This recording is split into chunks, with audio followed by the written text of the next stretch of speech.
Welcome to Louisiana Wrestling Now State Preview Show. This is what we've all been waiting for the entire season. On tonight's show, we're going to preview the Division I championships, the Division II championships, and the Division III championships. We're going to have guests from Catholic High School, Tommy Prochaska and John Orillion, from Teurlings Catholic, Kent Masson, and from Basile, Ben Bertrand, and he'll be joined by Brandon Surrency. But before we get to that, let me introduce my partner in crime, Chad Ravannack, to talk about this weekend state tournament. There he is. Look, we did find a good angle for you, Chad. Oh, look, I got here about an hour early just so we could try and figure out this angle to make it all work for us. Not everyone's blessed with good looks like you, Coach. I know, man. Look, and I'm happy you and I can go tonight because I was just listening to a Pelican preview in the background, and it looks like Brandon's got a bad toe again. Probably best suited for the NBA and not for wrestling, because these kids getting ready for this tournament this weekend, I'm sure there's a lot more going on than bad toes, but it's not going to keep these guys from competing. You're the co-director of the tournament this year, which is awesome, man, taking over for your dad. Talk about the schedule. Talk about what you expect in Shreveport. Well, we're going up to the CenturyTel Center. Coaches meeting on Thursday, and then we have weigh-ins beginning from 8 a.m. on Friday, Division I through Division III, and then wrestling begins at 9:30 a.m. A lot of action that first round, a lot of points scored, and really you're going to get to see where that team race is really going to stand coming out of round 1 and 2. Day one, we'll wrestle through the quarterfinals, and then as always, Saturday morning semifinals begin at 10 a.m. Division Ones will be on mat 3 and 4, Division 2 on mats 5 and 6, and Division 3 mats 7 and 8. So a lot of wrestling coming in, and that's really personally, and I think everyone's favorite round is going to be that semifinal round, because from there you're really going to have a good understanding as to where that team race is. No, for 100%, man. And look, as of right now, the countdown clock is at 2 days and 6 hours.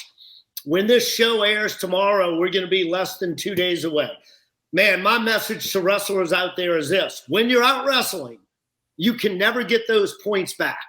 Those pin points, those major decision points, the tech fall points. Once the match is over, you can't go back and score those points. So, man, go out there, aggressive and relentless, and get as many points as you can out there. So, Chad, before we get into the boys' show, let's talk about a special event that took place this weekend.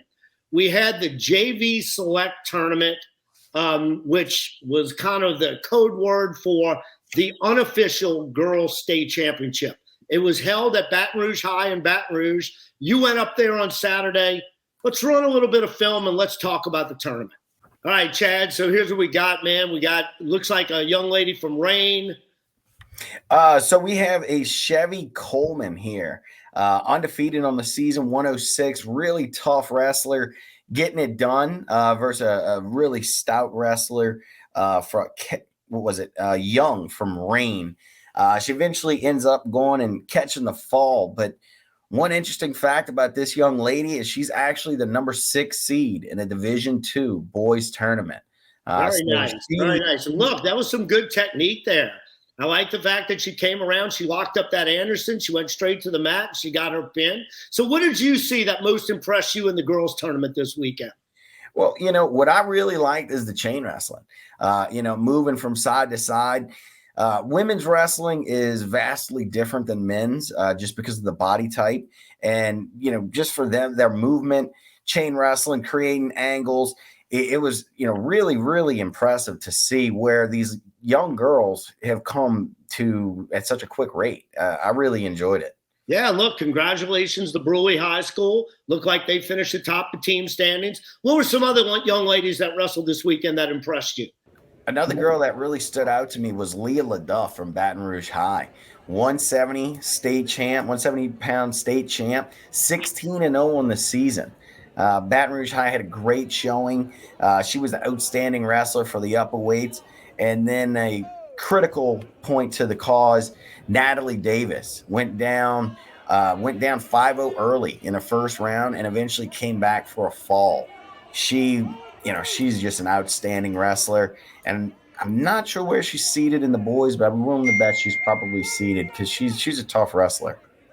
All right, Chad. So the girls have come a long way in Louisiana. One of the fastest growing sports in the United States right now is girls wrestling. Where do we stand moving into next year? Are we close to getting these girls their own state tournament or joining the boys at the state tournament? So kind of we didn't have as much success as we were hoping for, and I want to say November, but we have a new executive director, Shannon Folks, from Sam Houston. She's a principal of Sam Houston, and is actually Chevy Coleman, the 106 we were just discussing, is actually her principal. So where her being an athlete, I think she's going to understand the necessity of having an equal opportunity for the girls. So we're very optimistic, and I look forward to working with her in the future. Yeah, look, my thoughts go back to the girls that wrestled for Andrew Jackson back in the 90s. I actually had wrestled against a girl from Buras High School in the 80s, way back. But then you got girls like Abby Nettie, who goes on to be so impressive here as a female wrestler in the boys division. Abby was one match from placing her senior year. Then she goes on to be a college national champion. And then last year represent the United States on the world team, which is just outstanding. So girls have come such a long way. I think it's awesome. There's a great JV Select tournament last weekend. Hopefully we'll have more coverage of the girls next season. For us, we're going to take a break now, and we're going to come back. I'm going to be joined by Catholic High coach Tommy Prochaska and Jesuit coach John Orillion. We'll be back.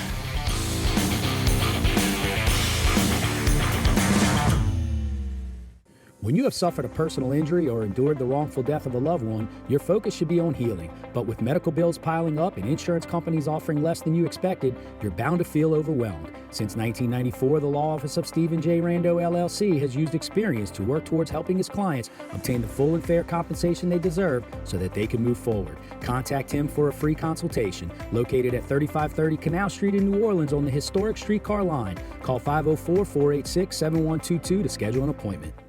Recognizing that each patient's goal is unique, plastic surgeon Dr. Michael Henneman offers creative solutions for his patients, utilizing the latest technology and procedures to achieve desired results. When you arrive at our Baton Rouge office for your consultation, you will find impeccable service in a comfortable, relaxed environment. Improving patient appearance, self-image, and confidence are our measures of success and satisfaction, and your privacy and confidentiality are always held in the highest regard. Take your training to a whole new level at HotWorks, the world's first 24-hour infrared fitness studio. Get 24/7 access to virtually instructed infrared sauna workouts with 3D training combining heat, infrared energy, and exercise, giving you increased calorie burn, muscle recovery, detoxification, and more. Choose up to 11 different workouts like hot yoga, hot Pilates, and hot cycle. Get more workout in less time. HotWorks, come earn the burn today.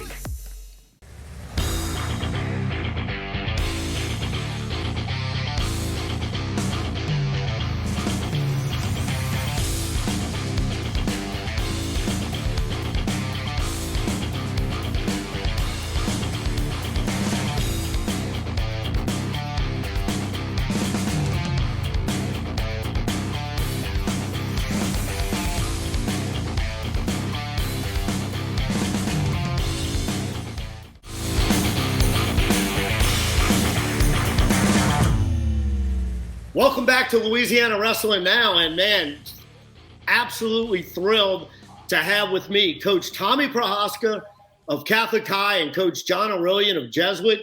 Guys, man, this has been a great season. I'm going to preface this by saying this first. I finished fourth as a junior, and my senior year didn't work out so well. I got pinned by the English teacher. We all know that. Okay, but for you guys, both you guys have similar backgrounds. You both finished third as juniors. You were both state runner-ups as seniors. Now, I know from my past, that motivated me more as a coach going into the state tournament. Tommy, I know, man, you've become legendary for, man, those final matches for you guys. You have been. You're always there, calm, cool, and collective, giving them that hug and thanking them. But for both of you guys, I'm going to start off with Tommy, and then we'll go to John. coming up just a bit short at the state tournament your senior years. Does it motivate you as coaches, or is it just, hey, another day at the office? Oh, I think it does. You don't want those kids who put in so much work to feel that same pain. And so you're doing everything you can to make sure that doesn't happen and to live with any regret, those types of things. I will say that I'm a better coach than I was a wrestler. It just, for me, it always made more sense after I graduated. And so I can see different things, which I couldn't do when I was actually competing. But yeah, they put in so much hard work, and you just want to show them the love, win or lose. Like I told our guys, win or lose a match, win or lose a state tournament, whatever it is, just know that I love you for what you've done and for each other. And so I think that's a big part of our program. And John would probably say the same thing about, it's relationship building and that kind of stuff that's going to last forever. And so being able to do that, and, I'm always going to be in a semifinal chair. I'm always going to be in a final chair. And if it's a blood round match and it's a senior, I'm going to be there to make sure I give them that post-match hug if it doesn't go our way. And if it goes our way, they're still going to get a hug. Hey, we get refocused and go to the next one. Because, again, you want to make sure that they know it's all good. So. Yeah. Awesome, Tommy. And look, Tommy, you're a hell of a wrestler too. So, and you've just been an outstanding coach in Louisiana. John, what about you? Very similar in a sense. The guys constantly hear my story about 8th and 9th grade. I was not an easy start for me in the sport. In 8th grade, I lost every match and got pinned every match. In 9th grade, I beat a teammate. That was the only match I won in my first 2 years of wrestling, so they hear that story a lot when the frustrations come through. So I definitely think, I think there was something I felt like I still had to give to the sport a little bit. That's what got me in coaching. And then the relationships really is what it's kept me in the sport, building these relationships with these guys and helping them go through this journey and giving them the examples that I have, and I guess it was pretty motivating, as far as coaching, not reaching the pinnacle, right? Not becoming a state champ. So it was the motivation kind of getting in, and then, just those relationships after that is what kept me in the sport. And it keeps me coming back every day. I absolutely love what I do, and I love where I'm at. And it's part of that is those relationships we build with these guys, Yeah, Coach. So I'm going to start with you, Coach, since we have you on. Coach John, you've got 3 number 1 seeds. You've got 13 seeds overall. Look, as coaches, I remember walking out of the state seeding meeting in 1999. I got in the front seat. Kenny Spellman was driving, and I was absolutely flush. We had won the whole season. We had beaten the Jays the whole season, and I had done the points between walking out of the Jesuit office and getting in the front seat. And Kenny, for once in my life, I was quiet. And Kenny said, "What's wrong?" And I said, "We lose on paper. What's going on here?" So we know tournaments aren't wrestled on paper. But with the seeds in the tournament, we come out with 115 for Catholic, 106 for Brother Martin, 104 for Jesuit. But we know that's just a swap of 1 or 2 spots. Coach Orillion, you've got 3 number 1 seeds, 13 seeds overall. What does your team really need to do, and who needs to step up for you in this tournament? I believe it's 14 seeds. But, it's I've been kind of saying it all year long. We're really looking for a lot of our seniors. It's kind of the message we're sending. Go finish it up for us. We don't have any of our seniors as top 2 seeds, but we know the potential's there for a lot of success because of them. So, we're really looking for that experience in our lineup. There's 5 of those guys in there, and if they can put it together and they can battle hard, it's a lot of, the success at the Classic was a lot of those seniors happened to go down early. They battled hard all the way back to the podium. And in doing that, it kind of put us in the mix, right? Only having 13 weight classes, it kind of put us in the mix. So it's really kind of what we've been preaching. The seniors, they've been great leaders for us all year, and we're really asking them to say, hey, let's take us through the finish line here, But, with the seeds, you can look at them. You can look at them a million different ways and come up with a million different predictions. And, me and Tommy both last year, we both had 2 seeds that ended up. I know mine didn't end up on the podium. But then we had a guy that wasn't seeded who ended up in the state finals. So, you can look at the seeds and read them a million different ways, but ultimately it's about the 14 guys showing up and wrestling, and that's really what we keep reminding them right now. Yeah, and look, Tommy, your team, man, just ton of great dual meets in November and December. We covered a couple of them. I was at a few of them. You just got your guys ready. And then you kind of moved everybody into the weight classes where you felt they would be most productive. Then all of a sudden at the Louisiana Classic, man, you guys just made a great run on day 2. Your team was exceptional. What really gelled for you guys then? What did you see at City? And how are the guys feeling going into state? Yeah, we knew we could be a good team because of senior leadership. And so you, like John was talking about, you need those guys to perform. And we knew going into the season, come Christmas, we were going to be dropping guys because it gave us the best chance to get a pretty good lineup. But we really haven't stressed about winning. We didn't even talk about winning Classic. We talked about going out there and wrestling, and whatever happens. And again, wrestling in big tournaments, wrestling at Hoover helped. We were in second place going into the Saturday, and again, the guys stepped up and did what they needed to do. And same thing at Classic. And I tell the guys, just because you win Classic doesn't mean you're going to win the whole thing. In 2012 we won Classic, and then we didn't win the state championship. So it's just another tournament that helps you prepare for the state meet. But again, we're going to have to wrestle well. We don't have a single number 1 seed, so that tells you it's just a group of average guys trying to get the work done. And so hopefully we'll see what happens. Yeah, look, and as we're going to put the seeds up right now, and I'm not going to ask you guys to break down the seeds. I want you to talk about your teams, but I did kind of highlight some matchups, because the funny thing is, if we can run those seeds now, when we get to the state tournament, as you can see, we got the 106, 113, 106 to 152 pound weight class. As we get to the tournament, our top teams are usually seated pretty high. So really on day 1 at the state tournament, unless someone gets dropped into the bracket as an unseeded wrestler, it looks like we're going to have our first Brother Martin Catholic matchup at 126, and then at 138 in the quarterfinals, another Brother Martin Catholic, if seeds go as they're projected. At 170, another Brother Martin Catholic matchup. So really the first day at the state tournament, and then at 220, we've got a Sulphur and Brother Martin and a Catholic and Live Oak, which I think will be big. But as far as seeds go, day 1, there's not a lot of head-to-heads between Brother Martin, Catholic, and Jesuit. So for your teams, how much are you guys, John, stressing bonus points at this point? In the state tournament, bonus points is always being stressed. And really any tournament. We like to focus on top a lot in our room. We make a big emphasis on it. So it's something the guys kind of know. It's either get off your back or keep guys on their backs. It's a big thing, especially, I've done this long enough. Tommy's done it long enough. Those bonus points, I mean, they can make a difference in a state tournament. So it absolutely is something that, it's not so much a sole focus on the state tournament. It's a big focus throughout the year that when you get somebody on his back, you have to take advantage of it, because it could mean dividends. I mean, at the Classic, we missed out in second by 2.5 points, right? That's 2 extra pins, couple extra bonus points here and there, so it's definitely something that not solely for the state tournament, but just in general throughout the year is when you have an opportunity, you've got to take that opportunity and make sure you're picking up bonus points.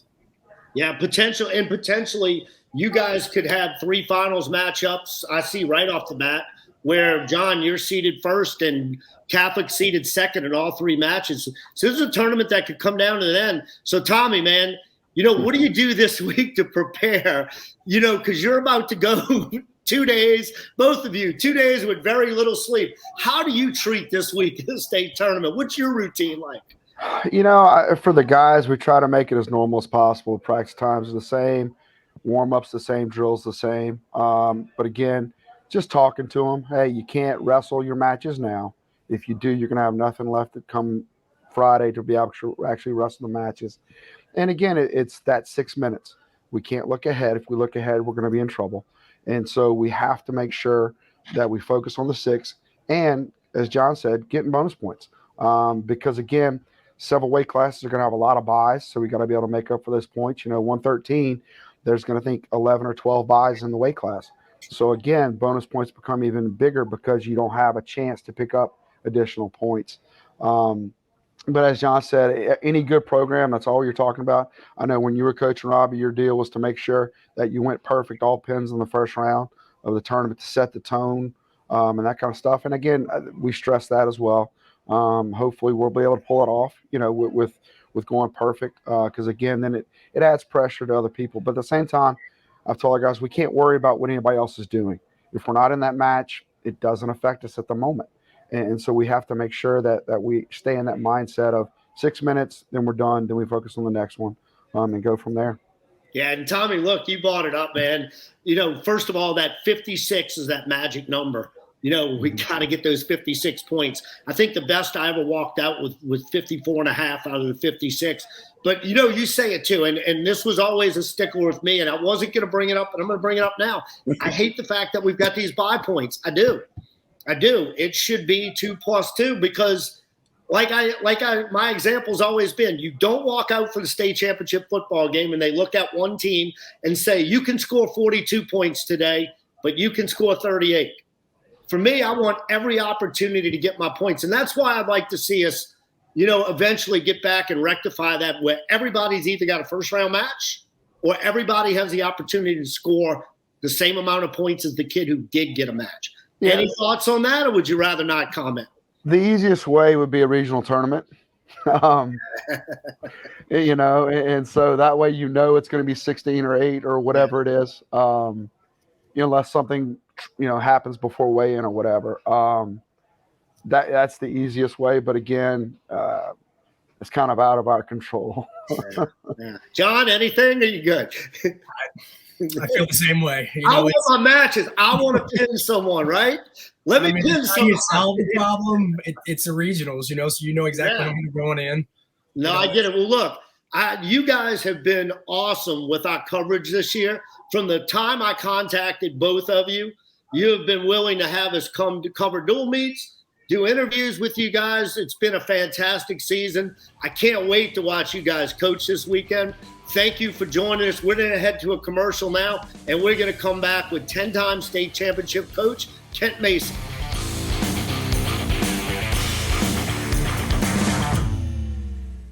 When you have suffered a personal injury or endured the wrongful death of a loved one, your focus should be on healing. But with medical bills piling up and insurance companies offering less than you expected, you're bound to feel overwhelmed. Since 1994, the law office of Stephen J. Rando, LLC has used experience to work towards helping his clients obtain the full and fair compensation they deserve so that they can move forward. Contact him for a free consultation. Located at 3530 Canal Street in New Orleans on the historic streetcar line. Call 504-486-7122 to schedule an appointment. Recognizing that each patient's goal is unique, plastic surgeon Dr. Michael Henneman offers creative solutions for his patients, utilizing the latest technology and procedures to achieve desired results.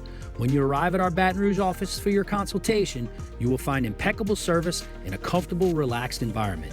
Improving patient appearance, self-image, and confidence are our measures of success and satisfaction, and your privacy and confidentiality are always held in the highest regard. Take your training to a whole new level at HotWorks, the world's first 24-hour infrared fitness studio. Get 24/7 access to virtually instructed infrared sauna workouts with 3D training combining heat, infrared energy, and exercise, giving you increased calorie burn, muscle recovery, detoxification, and more. Choose up to 11 different workouts like hot yoga, hot Pilates, and hot cycle. Get more workout in less time. HotWorks, come earn the burn today.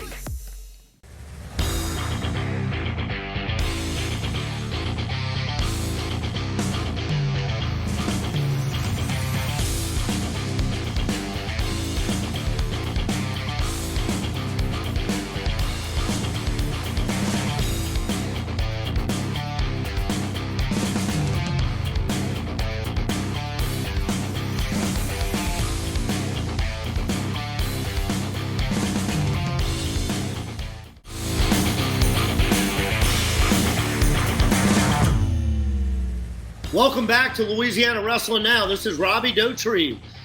I'm joined now with Kent Masson, coach of Teurlings Catholic, winner of 10 state championships since 2009, and the 3-time defending state champs. How's it going, Coach? I'm doing well. Thank you for having me. All right, Coach. So it's state championship week, man.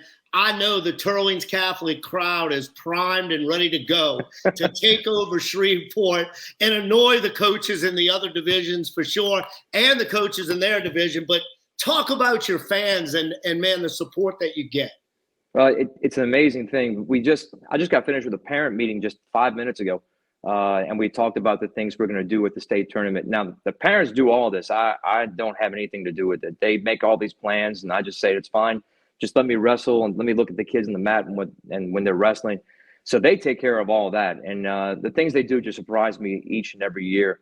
They're passionate. They love being there, and they travel. That's the thing, is that they actually travel to Shreveport. And that's, to me, I think that says volumes about our program. It says volumes about our fans. And for years, my first 3 or 4 years I was part of the program, I was in charge of the program. I didn't have hardly any parental support whatsoever. But now they're coming out the woodwork saying, hey, what can I do here? What can I do there? And I'm so appreciative of all the fans and everything. It's just an amazing thing to have such a great fan base and great parents. Yeah, no, Coach, it's something that we all notice. Let me ask you this. Talk about the importance of Coach Maha in your program. Well, about 3 or 4 years since the time when I was here at Teurlings, I was by myself, and there were things that I knew about the sport. I had gotten away from wrestling for a period of time. I was in television broadcasting, and I got out of it. I didn't know what I wanted to do, so I decided to go into teaching and coaching. Both my parents were teachers. My dad was a teacher at Brother Martin and everything, and I said, no, I'm going to go that direction. And when I got into teaching and coaching, I came here to Teurlings Catholic because it was a school that reminded me so much of Brother Martin when I was there. I decided to teach and coach here. I said, I'm going to coach wrestling. I was involved in it. I know it. And then I started to realize there were some things that I couldn't coach because I was never necessarily taught those things. And so therefore I was looking for somebody to try to help me out. And I asked Brad Maha to come aboard, and he's been so incredibly helpful with so many different things. He taught me things in the sport that I may not have known before. And I was able to actually help him in a lot of different ways as far as coaching is concerned as well. So we fed off each other for so many years, and he's been a blessing to have and everything like that. He's very passionate. He's loud, extremely loud, and people know where he is when he's in a building. So I'm glad to have him as a part of the program. Now, look, you guys have been a great duo. So, Coach, man, I got to give you props. You guys went ahead and you butted heads with the Division I state champions 3 times this year. Brother Martin winning the first one, you winning the second. And then Wednesday night was the rubber match, but it was 10 days before the state championship. Talk about your team's mentality going into that, your decision maybe to sit a couple of guys for rest, and what did you think about the dual meet? Well, just like any coach, I think you run numbers. You look to see where you are in certain positions and certain weight classes to see, okay, what do we need to do here? What do we have to do here? We have about 4 guys that were in the lineup on a regular basis that they're nursing some injuries that the trainers and the doctors have told us, look, why don't you just hold them out until state? And we hem and haw about it. We go back and forth. We want to be full strength. We want to wrestle everybody at full strength. And when those 4 guys couldn't wrestle, we said, okay, let's manufacture a lineup, see what we can do. And just like anything else, we ran the numbers and we said, we could still be in the dual meet. We don't think we can win it that much. We weren't sure, but we thought we could be in it. And one match here or there would go our way, and we thought we could come out on top. It came true. We had an opportunity, and it just didn't work out the way we wanted it to. But I'll tell you what, I was proud of the boys, and we walked into the locker room, and there are times when you walk into a locker room after a dual meet or a tournament, and you're just angry about your performance. I walked in that locker room and I was actually smiling from ear to ear. Like, I can't fault you guys. You guys gave everything you had. And it was an incredible thing. And if we had our lineup, I don't know what would have happened in the dual meet. I think that maybe we could have come out on top, but I'm always looking for a challenge. I'm not backing down, and this team isn't backing down. They were a little reluctant to go at first because they said, man, we're 10 days away from state, but I finally coaxed them into it, and they were really happy we went. Yeah, Coach, look, what I would say to my team, Did we get better tonight? And you guys, both teams got better last Wednesday night. They did. Just from the atmosphere and just from the competition. It was an excellent dual meet. Both coaches should be commended for it. So here we are. We're at the state championships. You guys are on a 3-year run. You're going for your 11th title. You walk into this tournament as one of the more overwhelming favorites ever, with 8 number 1 seeds, 1 number 2 seed, and you have 2 of the most dominant wrestlers in the state. 1 a freshman and 1 a senior. Talk about those 2 guys and what they've done for the team this year, and just talk about your team in general going into the tournament. Well, those 2 guys, when they walk on the mat, it's almost it's like a sense of relief as a coach, because you know what you're getting. You're getting 2 guys that have so much confidence within themselves, in Alex Rosa and Ethan Boudreau, that when they step on the mat, we sit back in the chairs and we just say, y'all go do what you have to do. There isn't a whole lot of coaching from our side. They know the positions they get into. They know how they have to handle things in a match. They know what they're doing, and we don't necessarily have to coach that much with them. Every once in a while, they come off the mat. We fine tune a couple of things with certain positions they're in, but they have been a blessing. We've never had an undefeated wrestler in this program. And both of those guys have an opportunity to be undefeated this year. Yeah, they're 92-0 at the moment. Yeah, exactly. And again, never to have one in the program. It's kind of strange not to have that, but both of those guys could be undefeated by the end of the season. Yeah, and then with the rest of the team, it's incredible. And with the rest of the team, you know, I'm just pleased with so many guys where they're at in the brackets. You know, everybody's seated 4th or higher. And I don't think we've ever had that before, where everybody's seated 4th or higher. And realistically, we should get 14 into the semifinals. If the seeds stand true, we should have 14 in the semifinals, and then whatever happens from there. So therefore, I think we should place all 14. I don't think we've ever done that. I think the most we've ever placed was 13.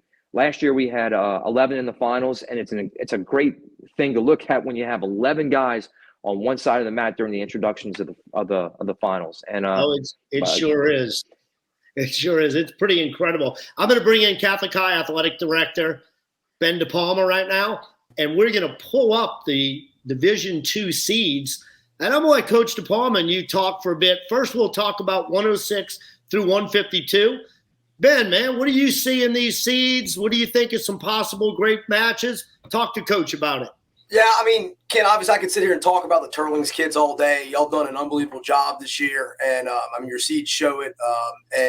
But I want to kind of talk about some kids that I went through the brackets this morning and kind of looked at some guys who they've either performed really well this year or maybe a guy that was kind of in the mix last year, right? My first one is at 106, right? And that's Bryce Latino from Lakeshore. I really like this kid. He's the 3 seed right now. I don't think anybody's beaten Rosas, but I really, really like that Kershaw Latino matchup in the semis. And that's one I'm gonna really kind of focus on when the semifinals come around. Both those guys are young wrestlers, freshman versus sophomore. And I think we'll see a lot of good stuff from them. The other one I really like is at 132 is Colin Bell from North DeSoto. So Bell last year was a small guy, 106-pounder, and he's bumped way up to 132. He was in the mix last year at 106 in Division II. I hadn't seen him a lot this year, but I know how good he was last year. And so I'm going to keep my eye on him right in the tournament as well. And then my last one is at 145 pounds, Caleb Levine from Sam Houston. Caleb was a few seconds away last year from being in the Division I state finals, right? And he's the 2 seed now at 45, right? He's got Babineau, right, Coach, one of your guys, but he's another guy. He's young, sophomore, really, really athletic, explosive kid. Those are 3 of the guys in Division II that I'm going to just kind of monitor throughout these 2 days. Yeah, Coach, what are your thoughts on that? Well, I think you're right. Latino is impressive. I've seen him wrestle a number of times, and he gives people fits because he's tough on top. He's going to give Kershaw a lot in the semifinals if they both get there. 32, yes, Colin Bell. Colin Bell's a solid wrestler. My kid beat him twice this year, but they were both very, very tough matches. My kid did not walk away from it thinking, wow, this was easy. He walked away, this is a battle. And if my kid gets a chance to meet him in the finals, if they both get there, it's going to be a really knockdown, drag-out fight. The 126 weight class is a little different. Tyson Roach from Sam Houston came up from 120, and Daniel Olivier from North DeSoto are in there as well.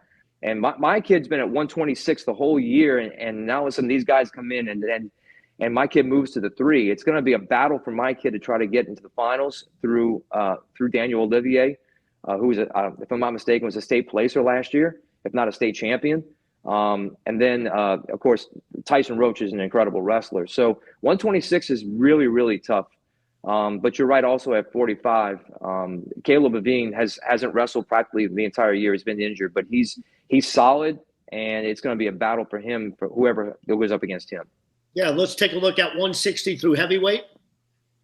So, Coach, I have a question starting off. You know, your heavyweight in the Brother Martin dual meet the other night looked like he had the match in hand.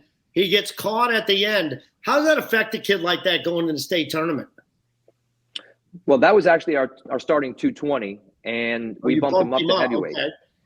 Correct, because our heavyweight got injured in warm-ups at Ken Cole and didn't even wrestle in Ken Cole. But he's coming back for state. So, in fact, now our 220 is actually out, and we have a backup 220 in for the state tournament. So, you know, our heavyweight's not bad. He beat Brother Martin in the duel when we wrestled him at Shaw. He's solid.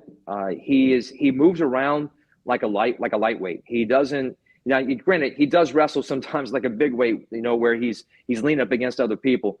But he does have movement to where he can move like a lightweight a lot. He's fast at times, and he's walking on with the UL football program next year. So he's a pretty good athlete as well. Nice. Ben, what do you see in these upper weights? You know, a kid I really like is at 160, Isaac Dees. I think we all kind of know about him. He was at North DeSoto. He was a stud there, transfers to Caddo Magnet, right? And so he's the 1 seed at 160. Really like him. You know, another one that I really like is Anthony DeNova from Brewerly at 182. Got to see him in the Baton Rouge City meet. He was in the finals there, and he's a really, really impressive kid. Those are two guys that I've kind of pinpointed in these upper weights. I just want to see. And then, you know, Hunter Addison's another one from North DeSoto, been around. You know, his coach thinks very highly of him. Kind of see what he does in this tournament as well. So just kind of these guys that maybe, you know, they're not a Teurlings guy. They kind of get lost a little bit in the shuffle. I think all of those guys are going to perform pretty well this weekend. Great. And, Coach, before we let you go, one question for you. Do you guys ever discuss saying, hey, let's bump up to D1 and make a run at it? Because you've definitely established full supremacy in Division II. Is it talked about? It is. We've talked about it a number of times. In fact, I've had meetings with my principal about it. And I had to, every time we talk about it, and I say, let's go to D1, and he would say, well, listen, we're in D2. That's where our enrollment is. He said, what are you going to D1 for? Are you going there for the glory for you, or are you going there for the glory for the kids if they win it? Because what happens is that now if you put us in the mix at D1, we have those eight number one seeds, and what takes place is that now they're not number one seeds, and so now you're pushing them back. He says you don't want to take them away from getting their individual state championships if they can earn it, because a Division II state championship is still a state championship, even if it's not Division I. So, and our discussions about it, he kind of talks me out of it a lot of times, and no matter how many times I do think about going up to D1 and maybe trying to compete up there, and I think that we would throw a monkey wrench into the Division I state championships without a doubt. 100%. We still stay in D1. I think we still stay in D2 because my principal says, you know, it's these where the division we belong in. These are the kids we belong with. That's who we should be wrestling. Now, Coach, congratulations on all of your success so far. Good luck this weekend. We're looking forward to not only seeing you and your wrestlers, but hearing that crowd aggravate everyone else in the arena and put you guys, hopefully for you, over the top. We'll be back after this commercial break with our Division III coaches.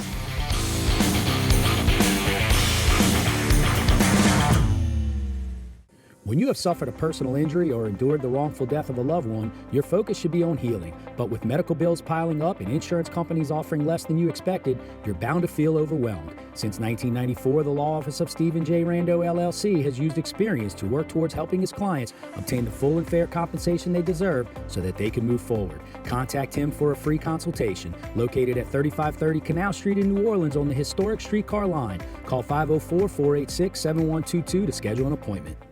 Recognizing that each patient's goal is unique, plastic surgeon Dr. Michael Henneman offers creative solutions for his patients, utilizing the latest technology and procedures to achieve desired results. When you arrive at our Baton Rouge office for your consultation, you will find impeccable service in a comfortable, relaxed environment. Improving patient appearance, self-image, and confidence are our measures of success and satisfaction, and your privacy and confidentiality are always held in the highest regard. Take your training to a whole new level at HotWorks, the world's first 24-hour infrared fitness studio. Get 24/7 access to virtually instructed infrared sauna workouts with 3D training combining heat, infrared energy, and exercise, giving you increased calorie burn, muscle recovery, detoxification, and more. Choose up to 11 different workouts like hot yoga, hot Pilates, and hot cycle. Get more workout in less time. HotWorks, come earn the burn today.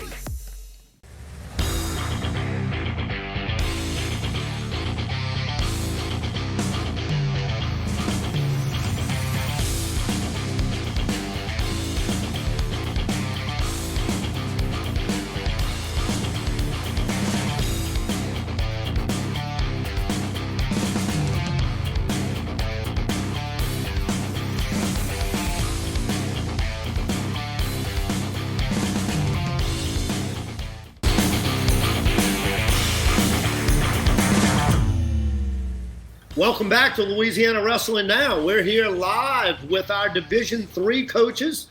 Joining me first from the 4-time defending state champions, Ben Bertrand. Welcome, Ben. Hey, Coach. Thank y'all for having me on. I really appreciate it. Oh, man, look, we're so impressed with what you've done over there. Your counterpart joining me tonight is going to be Coach Brandon Surrency of Archbishop Shaw High School. Welcome, Coach. Thank you, Coach. Nice to be here. All right, man. Look, we appreciate the time. I know this is a busy week for you guys. I'm going to start off with Coach Ben, man. You know, I don't know who I was speaking to earlier this year, but they told me about the tournament they went to at Basile, and they were just talking about how the whole town showed up and all the great support that you guys got. It might have even been Coach Surrency talking about it, but tell me about it, man. Tell me about the support you've gotten from the community. Oh, it's outstanding. I think whoever told you that was right. I think the whole town really was at the tournament that day. We had a lot of support throughout the week. We had a meeting about a month before the tournament with parents and just really the Booster Club and anybody who was really involved. And we had so many people show up and volunteer to do this and do that. And I think everybody wanted to cook. They wanted to show the teams from different areas of the state how we throw it down in the kitchen in Southwest Louisiana. So hopefully they enjoyed that. I really appreciate everybody coming out, like I said, from all areas of the state. And I think we had a good tournament. We had some technical difficulties with track and our Wi-Fi a little bit at one point, but we worked through it. And it ended up being a really a good time and a rowdy crowd, that's for sure. Yeah, look, Coach, I don't think anybody's going to butt heads with you guys when it comes to cooking competitions. You got that one. But, Coach, let me ask you this. I got back to Brother Martin in 2010, and, man, sometimes you need a special wrestler to build a team around to get them going on a run. And I was fortunate. I had a senior named Jared Roman who won a state championship for us, and then I had Paul Klein come in. And everybody knows what Paul Klein did for Brother Martin. Man, you guys, one of my favorite Louisiana wrestlers ever was Gavin Christ. And what did he do to kind of spark this run for you guys and get you headed in that direction of believing you can win this thing? Man, he was a real spark plug. I'll say this. I wasn't the head coach during his time here. My first year out of college was the year after he graduated. But I was around the program, and Coach Brian McCoy, who was the head coach at the time, said that Gavin was the reason they started going to tournaments all over the state. He just wanted to work so hard, and he wanted to wrestle everybody. He didn't care if you were a defending state champion in D1, and whether they be from Brother Martin or Jesuit or anywhere. He would challenge people at tournaments and be like, look, let's go wrestle exhibition right now, me and you. I just want to see how I stack up. And they'd be like thinking he's kind of, like, no, man, I don't want to do that. But that's just the type of kid he was. He was so competitive that he kind of put that into the rest of our kids as well. And our wrestlers today still, they learned a lot, obviously, of technique and more so about work ethic from Gavin. And I don't see him as often as I would like to, because he's moved away now and he's doing his own thing. He's doing really well. But I think we still can learn a lot from Gavin. A kid like that, having him in your program is just so special, and it doesn't happen more than once or twice in a lifetime. Yeah, no, and look, he really put Basile High School on the wrestling map. He did. So you guys have won 4 state titles in a row. You come into this year's tournament, on paper, you're the underdog this year, with Coach Surrency's team being the favorite. So how do you get your team ready to come in as the underdog when they've won the last 4 years? Well, first off, I just want to say I think Coach Surrency and Shaw are doing such a good job. They're a great addition to our division as far as competition-wise, and we welcome the competition. And it might be a little more competition than we bargained for, being that we're the underdog now. But we just try to tell our kids to treat it like any other year. When you step on the mat, you just go out and give it the best you can. And if it doesn't fall in your favor, it's not the end of the world. There's a lot of life lessons that can be learned, obviously, throughout the sport of wrestling when you're winning and when you're losing. So whatever happens this weekend, I hope that our kids can understand that they are still champions, and maybe not on the mat. We don't know what's going to happen, but if you go out there and give it your best shot and put your best foot forward and leave it all out there, then you're a champion, at least in my book. And hopefully, like I said, they understand that. But we look forward to the competition. I think it's going to be a great weekend and a lot of good wrestling. Yeah, look, and I know Coach Surrency, he state runner-ups last year in Division II. He's coming down. I know he takes nothing for granted. So, Coach, what are you doing this week to prepare for your team? Now they're going in as favorites. Man, I wouldn't call us the favorites. You just said this guy won 4 in a row. We feel like we're still the underdogs here. We're going to embrace that kind of role, I feel like. But, no, every day we're getting in the room, obviously tapering down a little bit as we're coming to state, staying fresh, going through mental exercises, all those things necessary to kind of prepare yourself in the state tournament, drilling situationals, different things like that, watching film, scouting, doing those necessary things to put a positive game plan together. Got to give my hats off to Coach. 4 in a row is a big accomplishment. They've done a great job there. We've been in D2, so I haven't actually got to see Basile too much.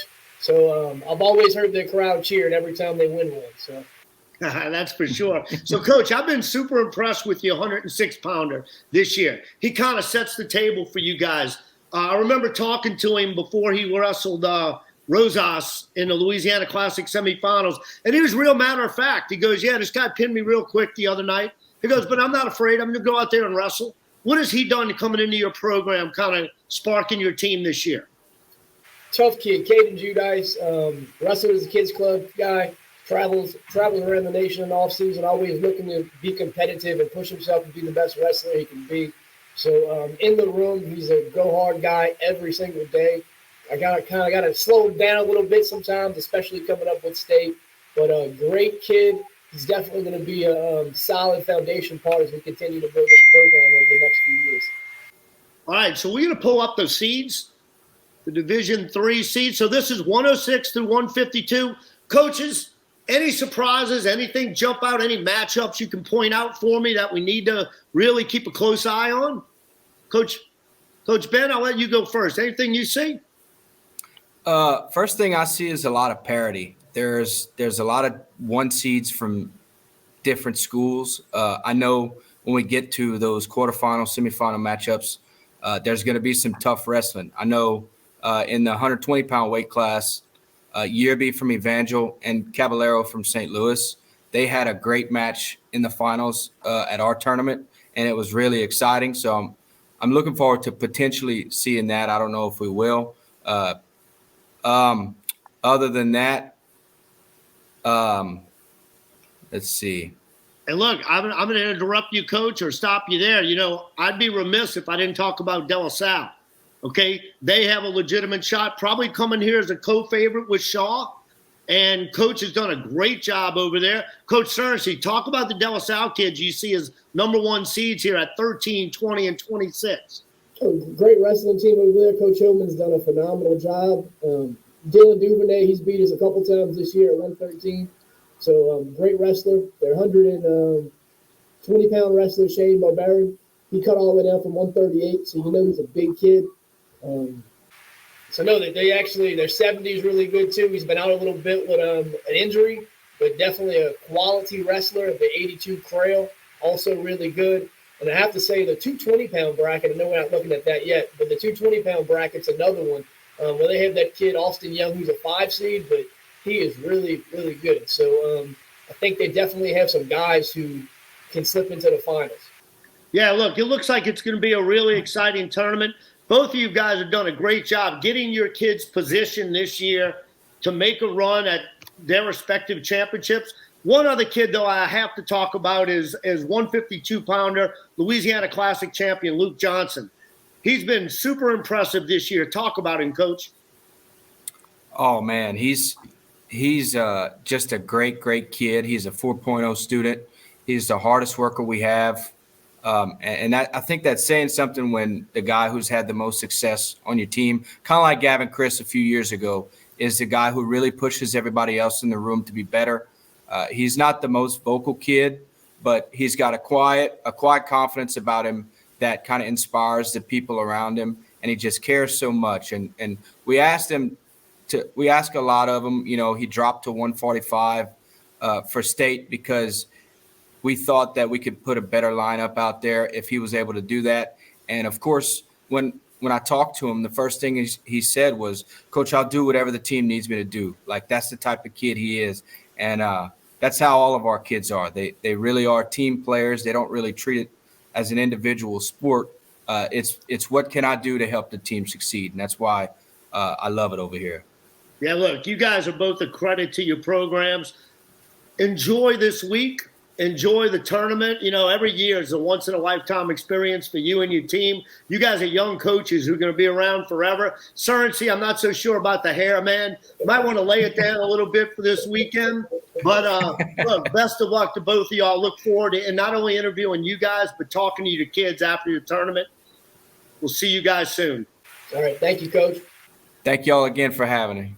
You're welcome. All right, I'm going to welcome back now Coach DiPalma and Chad Ravannack. What's happening, guys? Ready to roll, man. Ready to roll, guys. So, look, we're going to focus now. We talked Division 2 and 3. You know, we really didn't break down the seeds as much with Coach Orillion and Coach Prochaska. We kind of wanted to get an update on where their programs were. We've talked about the projections on paper. I know they're not especially fired up about hearing it, but I'll say it again.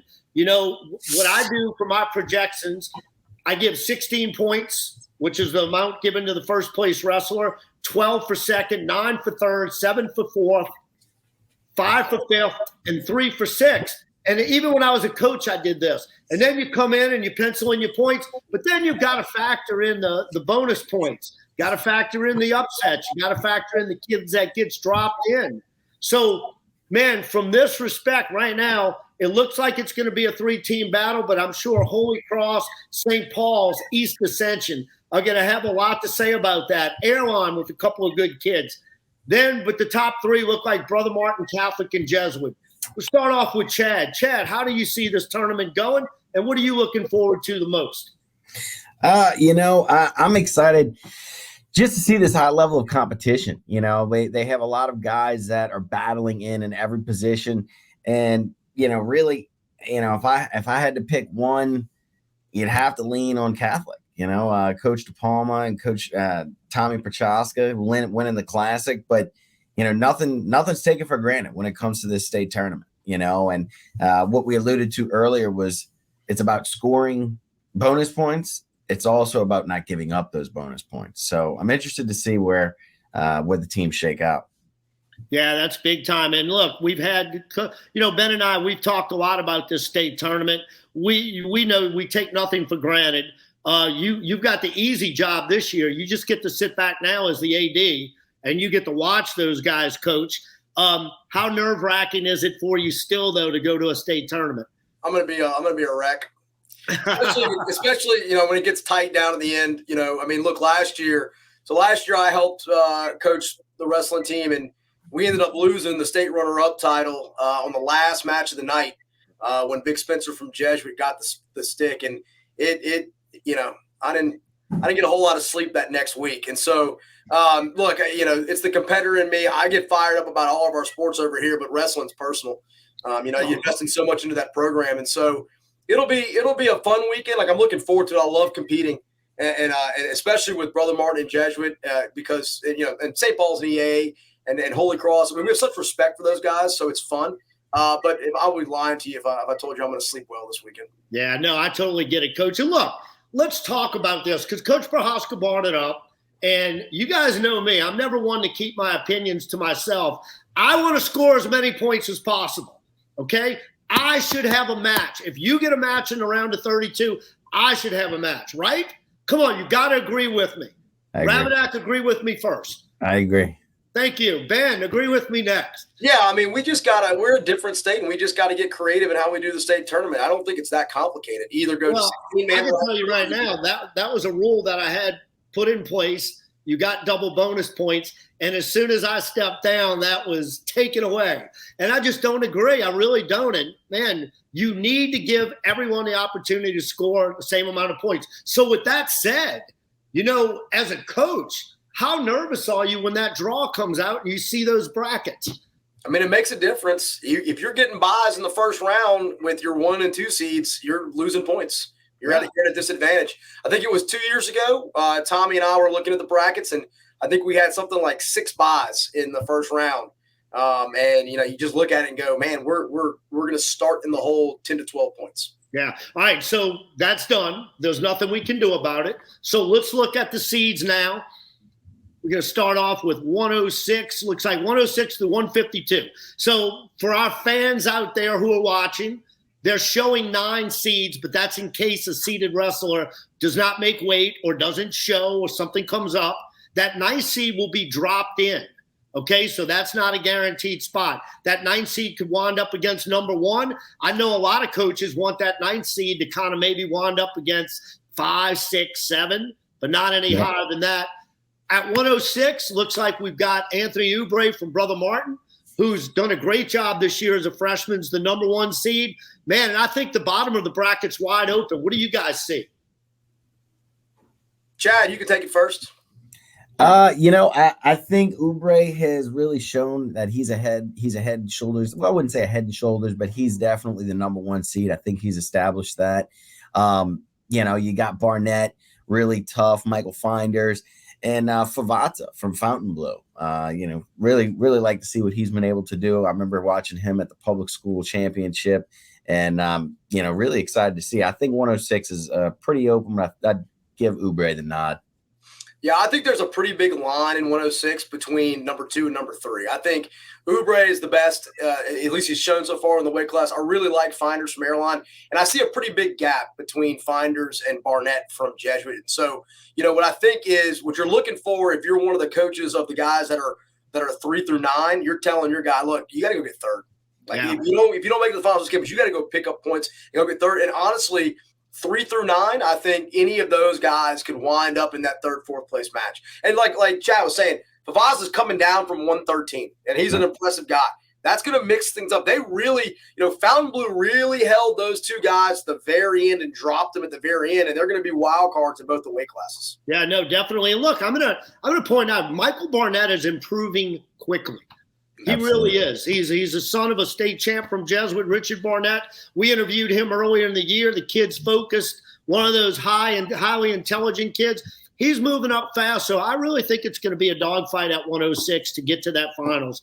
At 113, I see Bodie Harris as a strong favorite coming down from 120. But, man, Grant Grisafi and Trey Trainer are going to have a battle in the semifinals. And, man, you've got some other guys in there. Chad, who do you see in there? Well, I liked Vidovich, the younger Vidovich of them all. Nastasi, young guy, but, pretty tough little wrestler. And then you got DiPalma's Grisafi, but I think Bodie Harris has really put in the work, and I think it's going to turn. It's going to turn out. He'll stand on top of the podium this season. What do you see at 113? I think the wild card in 113 is going to be the Amade kid from EA, right? Like he's lost to the guys at the top, and he's probably not as good as they are. But man, a freshman in the state tournament doesn't know they shouldn't be very good, right? I mean, freshmen just don't know. They tend to perform pretty well in state tournaments because they're just too young to realize the moment. And he's an impressive kid. And look, Pat Mahoney pulls a lot of upsets in the state tournament. If I'm picking one guy, right, to be the wild card at 113 to pull an upset somewhere, it's Amade from EA. Yeah, look, man, Amade's got 67 matches this year, so he's definitely put in the time. All right, at 120. Now, we have set rules. We have set seeding rules, set criteria. I get that, okay? As a coach, this used to upset me when this happened. Yeah, you've got to wrestle everyone to win, okay? I firmly believe that Jacob Elsenson should have been no worse than a third seed after suffering a concussion at the Louisiana Classic. Instead, he's a fifth seed. He has wins over number one. He has one win over Landon, and he has one win over Goodson. He suffered the concussion. I think this is when it comes to a coach's vote, but it didn't. Okay? So Jacob goes in as the fifth seed. So him and Landon will tie up again for the fourth time this year in the semifinals. What do you guys see here?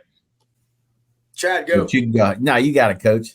All right, so I got 6 matches in Division I on Friday night that I've got circled, right? And one of them is in the 120, Rican from Jesuit versus Manek Shaw from EA. And the reason is Manek Shaw's been around for a very long time. He's one of the twins, and he's good, okay? He's a good wrestler.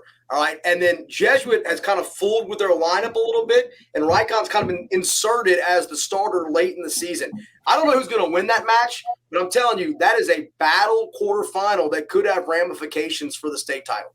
Yeah, and Chad, before you go, I'm just going to say now, I believe the loser of Rue and Elsenson will pin their way back for third place. That's just going to be my prediction right there. It's the only one I'm going to make. Go ahead, Chad. I think it was 5 matches for Rayo and Jacob Isaacson.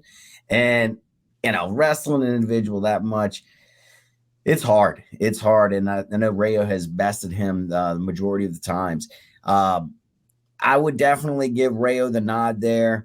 But he's going to be in for a dogfight. That is probably one of the matches that I most look forward to in the entire state tournament is going to be that one.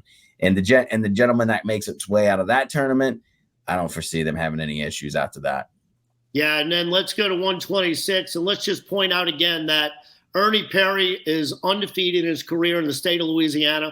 I pointed this out last week, and hopefully our fans are listening. All 4-time state champions should and deserve a standing ovation from the arena. So if Ernie is able to pull off that 4th state title before he heads to Cornell, I hope to see that. And I believe Boudreaux from Teurlings Catholic in Division II will be going for his 4th title also. I think that's something we really need to establish here. Who do you guys see, man? Christian Scott and Cole Meir. Ben, I'm going to let you talk about that one. 2 Baton Rouge kids. Yeah. What do you think there? So Scott's 2-1 over Meir. He got the win at the city final 1-0. Rode him out in the 3rd period. Meir's been around a long time, though. He's a senior, and he's a tough kid from Dutchtown. And so, look, if you're coaching either of those guys, you can't worry about that semifinal match. You got to say, look, you got to get there. I mean, there's some big matches. Scott is going to have the Shawbear kid from Brother Martin in the quarters. That's one of my matches to watch on Friday night. That's a huge match for the team title ramification, right? Anytime Brother Martin, Jesuit, or Catholic are matched up, it's got major implications for who wins this whole thing. So you got to circle that. And another match I'm going to watch on Friday night is Crail, the freshman from Holy Cross, and John Michael Bourgeois. You got to forget, 2 years ago, Bourgeois got 3rd in state. I mean, he's been there. He's run it through. Crail's, he's a young guy. He hadn't been around, but he's been really impressive this year. I think that's going to be a dogfight right in the quarters. Yeah, Crail's extremely tough, has had a great season. And look, at 132, a kid that, was undefeated in his high school career, Richie Clemente. And if I hear one more person say, oh, well, he got beat twice in California, guess what? The best kids in this country get beat every weekend because they don't avoid competition. I've had some really great mindset clients of mine go to the Ironman and go 0-2 and then go back and place in Ohio. So Richie took 2 losses. That doesn't take anything away from the fact that he's also never lost in Louisiana. He's been absolutely dominant here. And for me, in this weight class, who are we going to see get to the finals against Richie? Chad, what do you think? I'd like to elaborate a little bit as to what, the point you made. Obviously, I want to see every Louisiana wrestler do as best they can. But to see him go and take 2 losses, having been so successful in his career, and then to come back and win 7th place really goes to show who he is. So I'm happy to see him fight through that. I don't foresee this being too big of an issue. I really like the kid Gaber from Chalmette.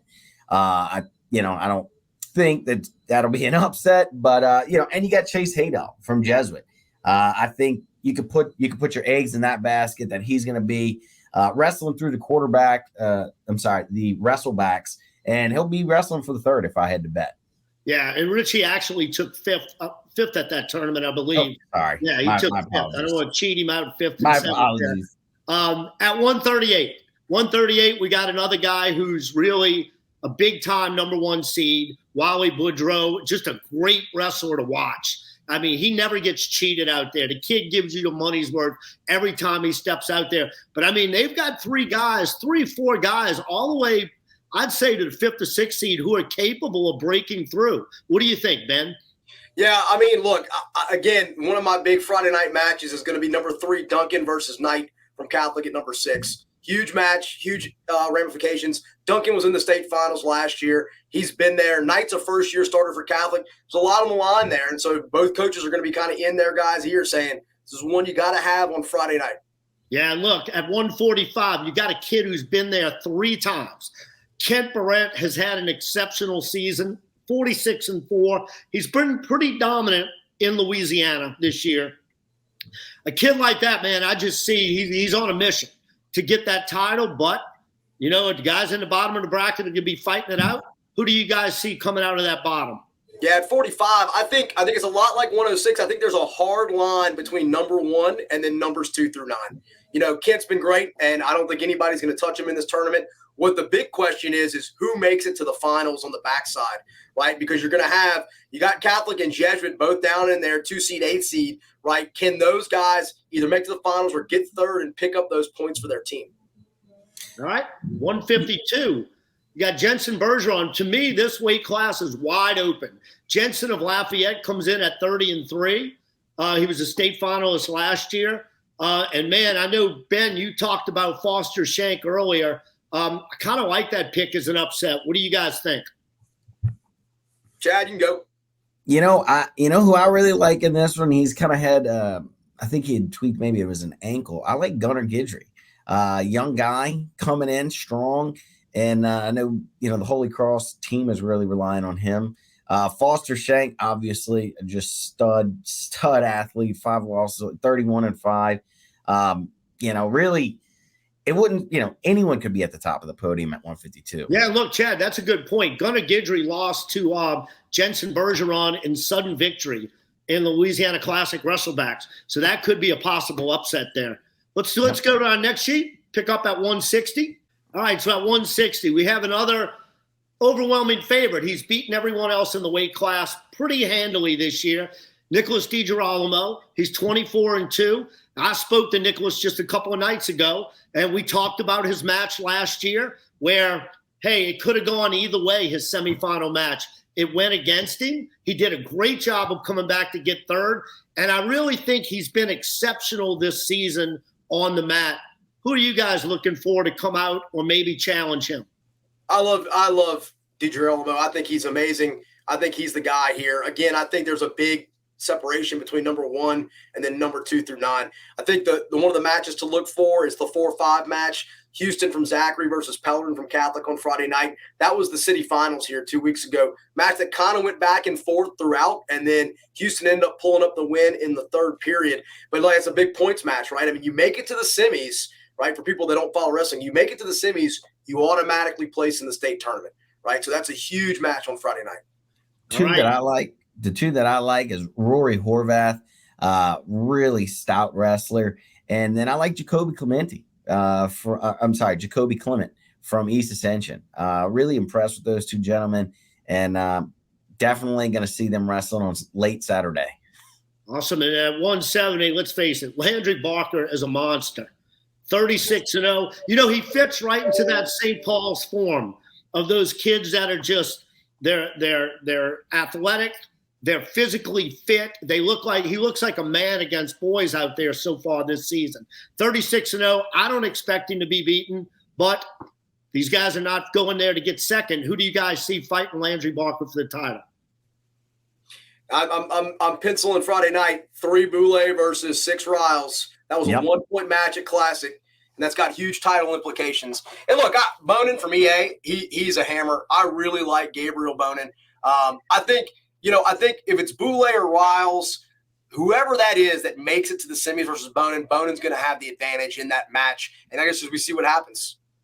Yeah, look, moving to 182, Jackson Calderera and Thomas Dominique. I mean, Jackson has had Thomas's number, all 3 times this season? And this match could be for the state championship. This could decide who gets first, second, or third.